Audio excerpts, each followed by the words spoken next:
एक बार भगवान दुविधा में पड़ गए कि कोई भी मनुष्य जब मुसीबत में पड़ता है तब मेरे पास भागा भागा आता है और मुझे सिर्फ अपनी परेशानियां बताने लगता है। मेरे पास आकर कभी भी अपने सुख या संतुष्टि की बात नहीं करता, मुझसे कुछ न कुछ मांगता ही रहता है। अंततः भगवान ने इस समस्या के समाधान हेतु देवताओं की बैठक बुलाई और बोले, हे देवों, मैंने मनुष्य की रचना करके स्वयं ही कष्ट मोल ले लिया है। कोई ना कोई मनुष्य हर समय मुझसे शिकायत करता रहता है, जबकि मैं उसे उसके कर्मानुसार सब कुछ देता हूँ। फिर भी थोड़े से कष्ट में ही वह मेरे पास आ जाता है, जिससे न तो मैं शांति से रह पाता हूँ, न ही अपने शाश्वत स्वरूप में ध्यान कर पाता हूँ।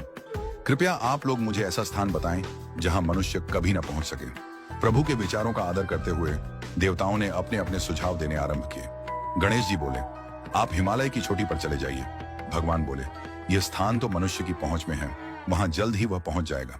इंद्रदेव ने सलाह दी, आप किसी गहरे महासागर में जाकर निवास कीजिए।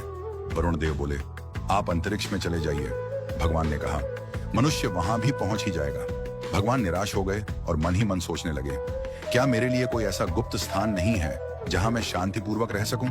तभी सूर्यदेव ने मुस्कुराते हुए सुझाव दिया, प्रभु, आप ऐसा करें कि मनुष्य के हृदय में जाकर बैठ जाएं। मनुष्य सदा आपको बाहर मंदिर, तीर्थ, पर्वत, गुफा, आकाश पाताल में ढूंढता रहेगा, लेकिन वह कभी अपने भीतर झांकने की कोशिश नहीं करेगा। करोड़ों में कोई एक बिरला व्यक्ति ही ऐसा होगा जो आत्मचिंतन करेगा और अपने हृदय में झांक कर आपको खोजेगा।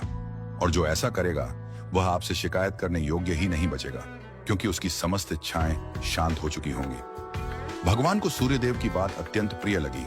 उन्होंने उसी क्षण निर्णय लिया और तब से वे मनुष्य के हृदय में निवास करने लगे।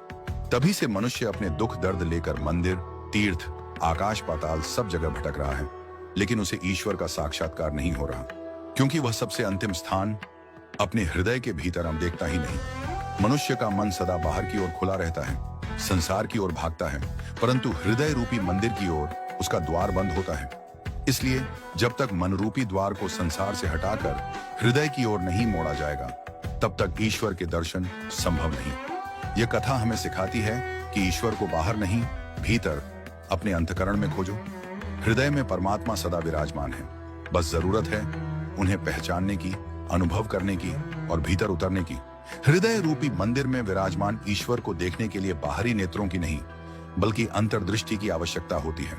जब तक मनुष्य का मन संसार की ओर भागता रहेगा, तब तक वह ईश्वर को कभी नहीं पा सकेगा।